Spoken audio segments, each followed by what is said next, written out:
Princess Belle-Etoile by Madame d'Aulnoy.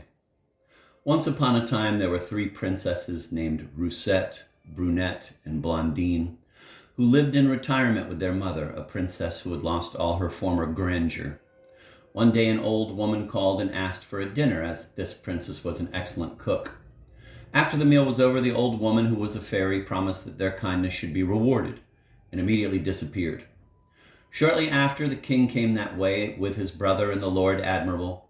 They were also struck with the beauty of the 3 princesses, that the king married the youngest, Blondine. His brother married Brunette, and the Lord Admiral married Roussette.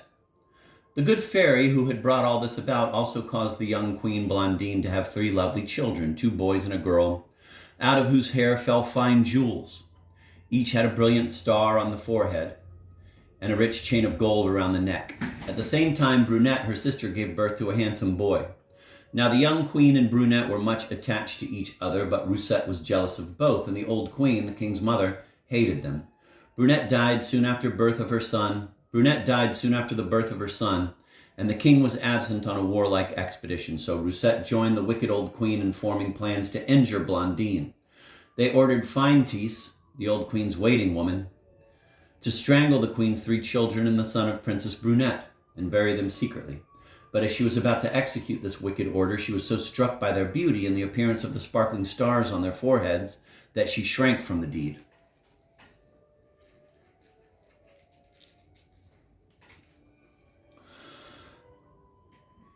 So she had a boat brought round to the beach and put the 4 babes with some strings of jewels into a cradle, which she placed in the boat and then set it adrift. The boat was soon far out at sea. The waves rose, the rain poured in torrents, and the thunder roared. Feintise could not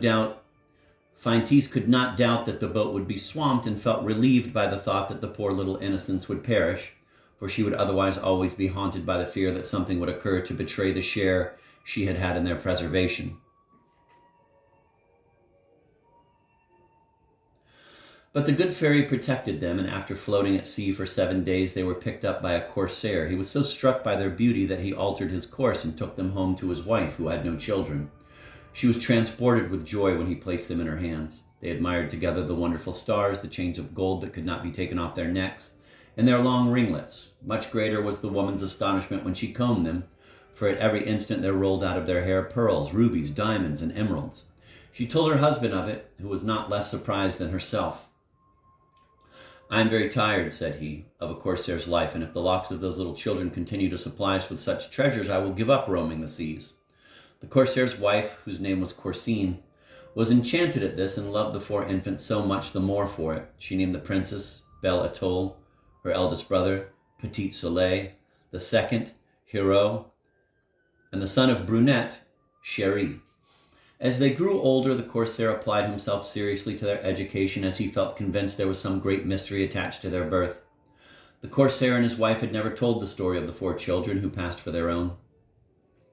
They were exceedingly united, but Prince Chéri entertained for Princess Belle-Etoile a greater affection than the other 2. The moment she expressed a wish for anything, he would attempt even impossibilities to gratify her.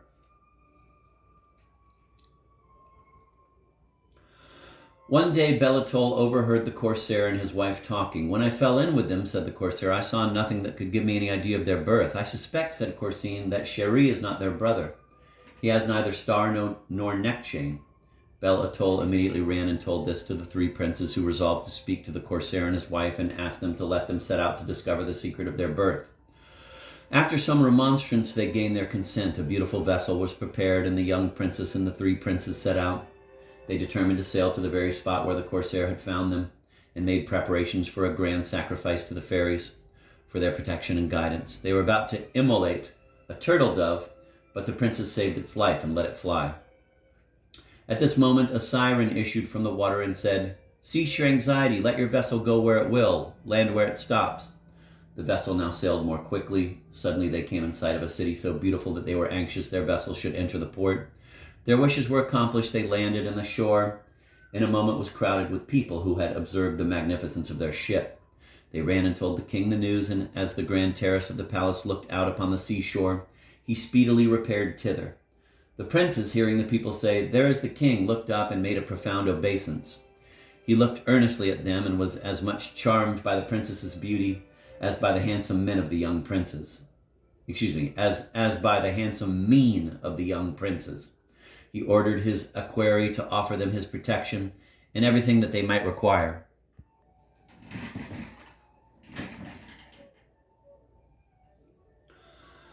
The king was so interested about these 4 children that he went into the chamber of the queen, his mother, to tell her of the wonderful stars which shone upon their foreheads and everything that he admired in them. She was thunderstruck at it and was terribly afraid that Feintise had betrayed her, and sent her secretary to inquire about them. What he told her of their ages confirmed her suspicions. She sent to Feintise and threatened to kill her. Feintise, half dead with terror, confessed all, but promised if she spared her, that she would still find means to do away with them.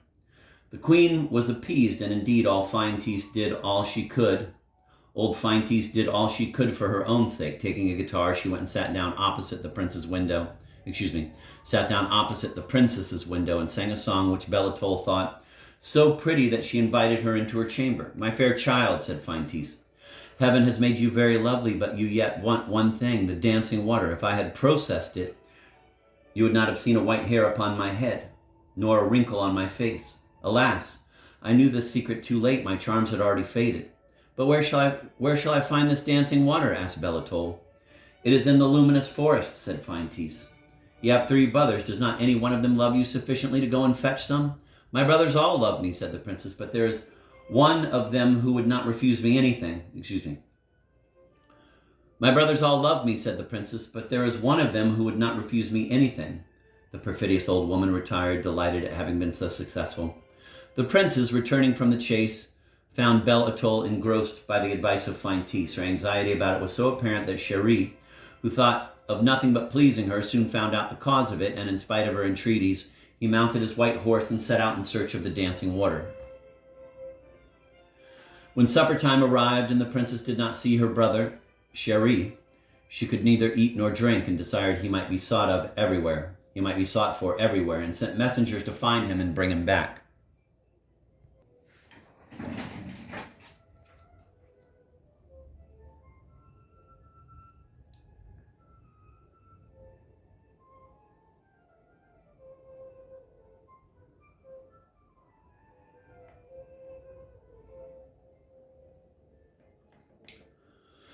The wicked Feintise was very anxious to know the result of her advice, and when she heard that Chéri had already set out, she was delighted and reported to the queen mother all that had passed. "I admit, madam," she said, "that I can no longer doubt that they are the same 4 children, but one of the princes has already gone to seek the dancing water, and will no doubt perish in the attempt, and I shall find similar means to do away with all of them." The plan she had adopted with regard to Prince Chéri was one of the most certain, for the dancing water was not easily to be obtained. It was so notorious from the misfortunes which occurred to all who sought it that everyone knew the road to it. He was 8 days without taking any repose but in the woods. At the end of this period he began to suffer very much from the heat, but it was not the heat of the sun, and he did not know the cause of it until from the top of a mountain he perceived the luminous forest. All the trees were burning without being consumed, and casting out flames to such a distance that the country around was a dry desert. At this terrible scene he descended, and more than once gave himself up for lost. As he approached this great fire, he was ready to die with thirst, and perceiving a spring falling into a marble basin, he alighted from his horse, approached it, and stooped to take up some water in the little golden vase which he had brought with him, when he saw a turtle dove drowning in the fountain. Chéri took pity on it and saved it. "My lord Chéri," she said, "I am not ungrateful. I can guide you to the dancing water, which without me you could never obtain, as it rises in the middle of the forest and can only be reached by going underground." The dove then flew away and summoned a number of foxes, badgers, moles, snails, ants, and all sorts of creatures that burrow in the earth. Chéri got off his horse at the entrance of the subterranean passage they made for him, and groped his way after the kind dove, which safely conducted him to the fountain. The prince filled his golden vase and returned the same way he came. He found Belle-Etoile sorrowfully seated under some trees, but when she saw him, she was so pleased that she scarcely knew how to welcome him.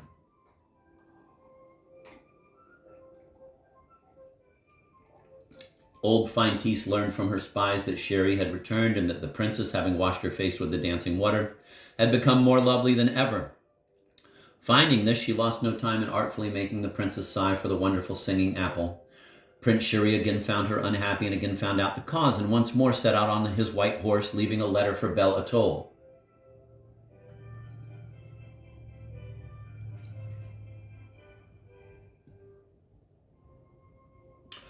In the meanwhile, the king did not forget the lovely children and reproached them for never going to the palace.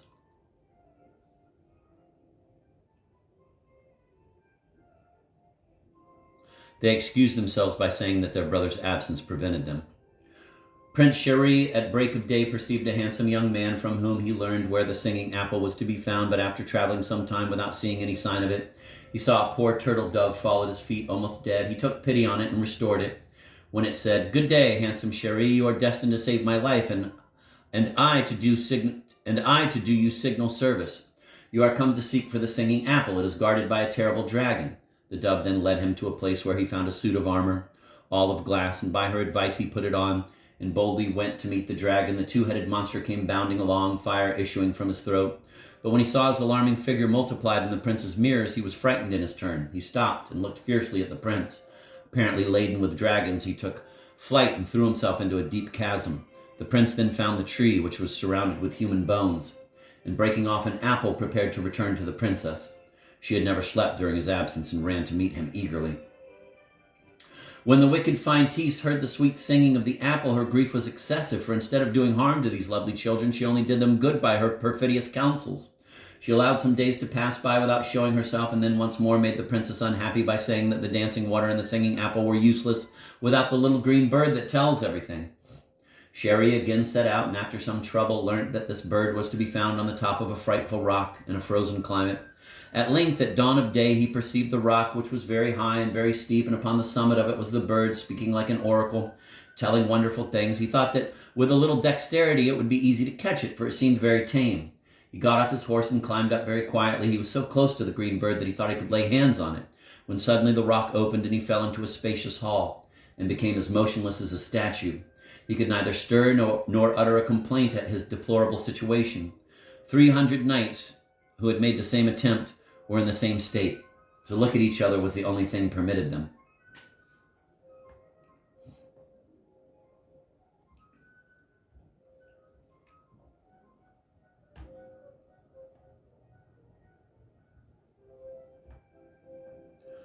The time seemed so long to Belle-Etoile, and still no signs of her beloved Chéri, that she fell dangerously ill. And in the hopes of curing her, Petit Soleil resolved to seek him, but he too was swallowed up by the rock and fell into the great hall. The first person he saw was Chéri, but he could not speak to him, and Prince Hérault, following soon after, met with the same fate as the other two. When Feintise was aware that the third prince was gone, she was exceedingly delighted at the success of her plan. And when Belle-Etoile, inconsolable at finding not one of her brothers return, reproached herself for their loss and resolved to follow them, she was quite overjoyed.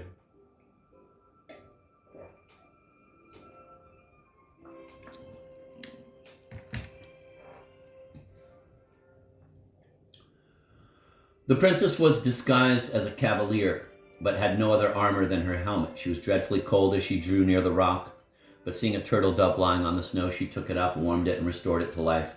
And the dove, reviving, gaily said, "I know you in spite of your disguise. Follow my advice. When you arrive at the rock, remain at the bottom and begin to sing the sweetest song you know. The green bird will listen to you. You must then pretend to go to sleep. When it sees me, it will come down to peck me, and at that moment you will be able to seize it." All this fell out as the dove foretold. The green bird begged for liberty. "First," said Belle-Etoile, "I wish that thou wouldest restore my 3 brothers to me." "Under my left wing there is a red feather," said the bird. "Pull it out and touch the rock with it." The princess hastened to do as she was instructed. The rock split from the top to the bottom. She entered with a victorious air the hall in which stood the 3 princes, with many others. She ran towards Chéri, who did not know her in her helmet and male attire, and could neither speak nor move. The green bird then told the princess she must rub the eyes and mouth of all those she wished to disenchant with the red feather, which good office she did to all.